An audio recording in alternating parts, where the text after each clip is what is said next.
for the Comets if you count the bucket before the injury timeout. So what was in less than 25 seconds. It's gone from in less than 29 seconds actually. 6 points. It's gone from a manageable deficit to something that may be insurmountable with only 4.5 minutes left in this game. Comets continue their dream season. It's 13-3 for the ladies, trying to go 14-3, 4-0 in the conference.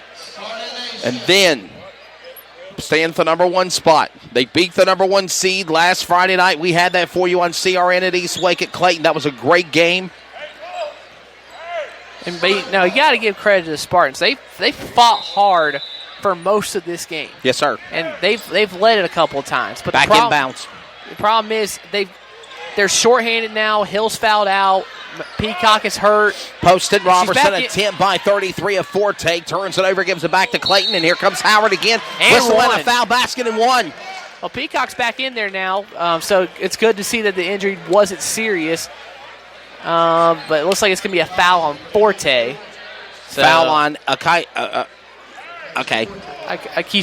Forte, number 33. That's right, and that will be her third in the game. But yeah, everything going right for Clayton right now. This place here at Spartans Arena starting to fill up to capacity. Got the big game coming up here next, the men's game. Should be fast-paced, should be exciting. 4:15 remaining here in bad foul. The fourth, and a foul on number 5 of Dariana Howard. Not a good foul by Howard there. I mean, that's her second. Nope. There's really no point in being that close to her on the baseline when you're up by 15 with 4:16 left. I mean, because she's going to try and drive into you and draw a foul. So I'm not saying play completely soft here, but don't do what Howard did. But now McQueen puts it back in bounds to Thaggart, followed by Robertson. They put it out of bounds and keep it back to the Spartans' ball. Last touch by Clayton. And that's the kind of defense they need to play. They need to trap. They need to double team. It shouldn't just be one-on-one where you're all over a player to the point where you draw a foul because they're making mistakes. They almost lost it right there. Woo!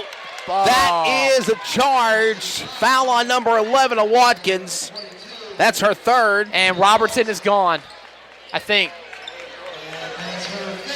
Wow. Yes, it is. Holy smokes. Yes, they have to stop the games because Robertson's done. That is 2 players that have fouled out. The foul is on number 22 of Robertson. That's her 5th. So 2 players have fouled out for the Spartans. Anna Hill and Kayla Robertson both gone. And that should be pretty much game, set, match right there. I don't see how the Spartans are going to get back into this without Robertson on the floor. 46-31. Man, the tides have turned since halftime. The Comets were down by 1 point. The Spartans were leading by 1.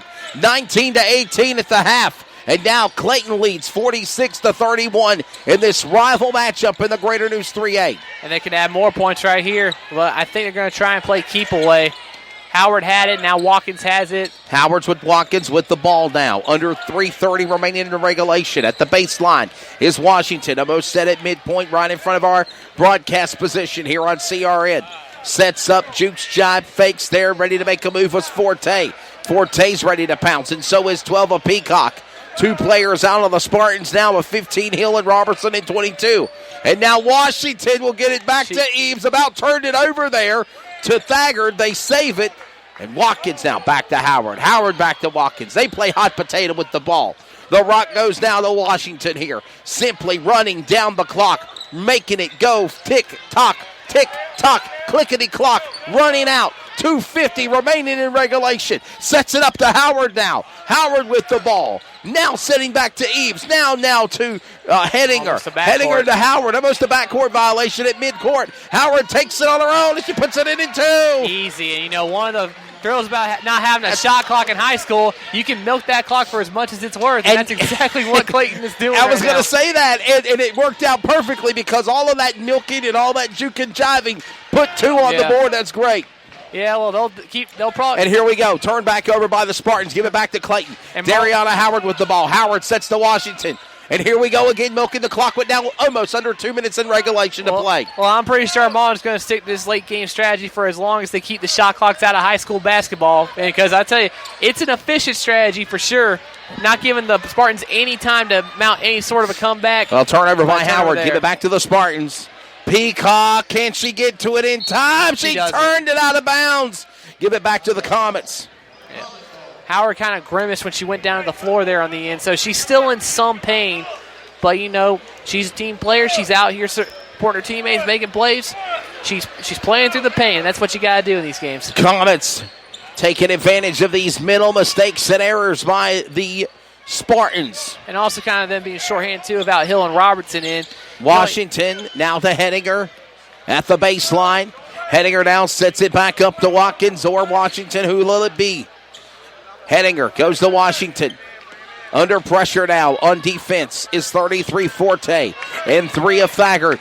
Under 90 seconds remaining in regulation. The Comets looking to go to 14-3 in the season. 3-0 now. 4-0 in the Greater News 3A number 1 spot of the conference. In this game, this crossroads rival in the JoCo rival of basketball between Clayton and Triple S. Timeout on the floor. Oh, yeah. And new players are coming in. New players are coming in. Arian Fletcher, number 10. Bench players. Number 30, Ansley Stewart. Well, that's what you love to see. The reserves coming in, getting some minutes. It feels better when you're up by like 15, 20 points. You see it sometimes when teams are down, but we'll get to see the backup players for the Comets get their We moment heard shot. what Coach Marlon Lee said with us. By the way, a phenomenal broadcast he did last Saturday with Garner and Enlow at the Garner Showcase we had on CRN, having a 3-man broadcast crew. But he point blank said, Wesley, I'm kind of torn, guys, because I'm an alumni of Triple S, and this is the 50th anniversary season of being an alumni of this school. But I also coach the Comets. Right. So I want my Lady Comets to win, but we'll see what happens in the men's game. I don't know who I'm going to cheer for in the game coming up next. Well, I think he has every right to be proud of what the Lady Spartans have done tonight. New players are in. Let's acknowledge them. Number 10, Arian Fletcher. Number 14, Caroline Laffler. Number 30, Ansley Stewart. Number 40, Shirley Moses. And number 12, Julie Clement. And 1 minute remaining here in the game. And there's a travel turnover. Give it back to the Spartans. She jumped with it. I mean, Moses, she gets some time with the first team offense, but she's got to learn, you just can't, jump with the ball when you're trying to find someone to pass it to. 1 minute remaining here in this game. The Comets looking to salvage some pride here of the Spartans. And that one didn't even, it barely grazed the net. To try to score some points. Attempts made, no shots made to the basket. A backup court. That's 30. That's Stewart. She's a freshman. Turns it back over now to Fletcher. Fletcher's under two-lady pressure. The Spartans, she fights for it. Turns it over by Forte. Got to give her props, though. She was hard there not letting it happen. She was trying to not let that get loose. And she did her best, though. I mean, like I said, I'll give her that. And it looks like we're going to we got a turnover over here on the other end. Turnover, last touch by Comets. It's going to be Spartans ball. It'll be the Spartans ball. Going to bring it inbounds, posted. The Varsity men's game is coming up next. It should be fast-paced. It should be exciting. We got a 3-shot foul coming up. That bad mistake by Fletcher. Foul on number 10 of Fletcher. That's her first. And it's going to be a 3-shot foul because she attempted for a 3-shot. Number 12, Kalia Peacock will go to the line and shoot 3. Lee was actually trying to call for a timeout there, but he didn't get it. Misses her first. 26 seconds in regulation here. Say, where'd that time go all of a sudden? 26 seconds left to go here. She'll nail her second. Peacock will. That's now her 5th point in the 8 points now in the game for Peacock. 2 field goals and 2 shots at the free throw line.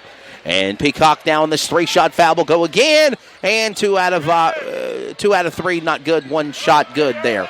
So 22 seconds remain. New players in. Oh, look who gets it in. Number 30, Ansley Stewart. Great play by Ansley Stewart. The wing freshman 5'6" player. 10 seconds remaining in regulation. Thaggart with a shot at 3. Offense, no good. Nobody, not even near the basket. I don't even and think that stoppage of play with 3 seconds remaining here. I don't even think that was tipped. She just threw it up, hoping it'd go in, and it didn't. Comets will bring this to the house. They'll not attempt no more wild shots. They'll let the clock run down. Stewart sets it up to Clement. Back to 30 Stewart. And that is the game. 50-32. Comets Comets win. They stay number 1 in the Greater News 3A Conference for women's basketball. 14-3 on the year. 4-0 in the conference. Their miracle season continues for Marlon Lee and company. They had to fight for it tonight, though, at least through the first 3 quarters. Spartans gave them everything they were worth. They were getting the shots they were looking for. Comets kind of looked like they were out of sync on offense for a while, but as we anticipated, Marlon Lee got his guys in shape, or, his girls in shape, and, well, this quickly got ugly for the Spartans real quick, and the Comets keep on rolling, Wesley. And they never gave up, and now when it's all said and done for Coach Dedrick Payton, they're going to bat at 8-8 for the season, and now 1-3 in the Greater News 3A Conference, and this great season continues. It continues. It continues for the Comets. And we are so glad, Brandon White, Daniel Moore, Trey Stein, myself, Wesley Outland, that CRN is along for this exciting ride. Oh, absolutely. It reminds me of how great basketball was at Henderson last year when I got to cover that with the miracle runs Vance County and Henderson Collegiate went on. It's always great to see the local teams do well. Now, you guys obviously have history with Clayton. I didn't go to Vance County. We are alumni. Yeah, I'm just a guy who came in on the outside and covered those teams, and I'm doing the same thing here. But it's really cool watching Clayton being as great as they are right now. Marlon Lee, Medlin, they've got it figured out over here. Yes. And let's see. I want to see what these guys do in the postseason when we get to the nitty-gritty and everyone is trying hard to win every single game. Like they're going overboard to win every single game. And now for Denny Medlin and the men. This should be fast-paced action. It should be a good one. We're glad you're along for the ride. 50-32, the Lady Comets win. They'll stay at number 1 in the Greater News 3A at 4-0. This game presented by the North Carolina High School Athletic Association and Comet Athletics on the CRN Sports Network. For Trey Stein, Daniel Moore, Brandon White, I'm Wesley Outland. Stay tuned. The varsity men's action is next. This has been Comets Basketball on the CRN Sports Network. As always, follow us at crnsports.org. Stand by in less than 2 minutes. We'll be live for the men's game. Coming up next, final score, women win on the road. The Lady Comets 50-32 over the Triple S Spartans.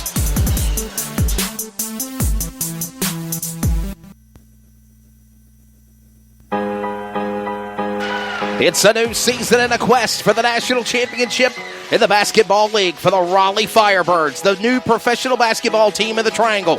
And the CRN Sports Network is proud to be the official flagship network of the Firebirds. Coverage begins next Saturday, February 1st, with CRN Network from Indianapolis, Indiana, as the Raleigh Firebirds travel to take on the Indy Express. And then Game 2 is on Sunday, February 2nd, Super Bowl Sunday. Basketball between the Owensboro Thoroughbreds and your Raleigh Firebirds.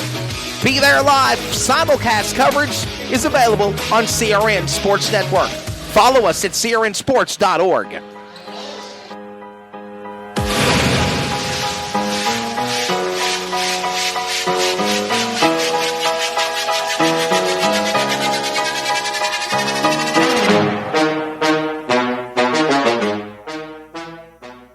This is CRN, the Community Radio Network, the voice of the community, the voice of anything sports, and proud to be the voice of the Comets. Follow us at crnsports.org. Now let's get back to the broadcast coverage on CRN.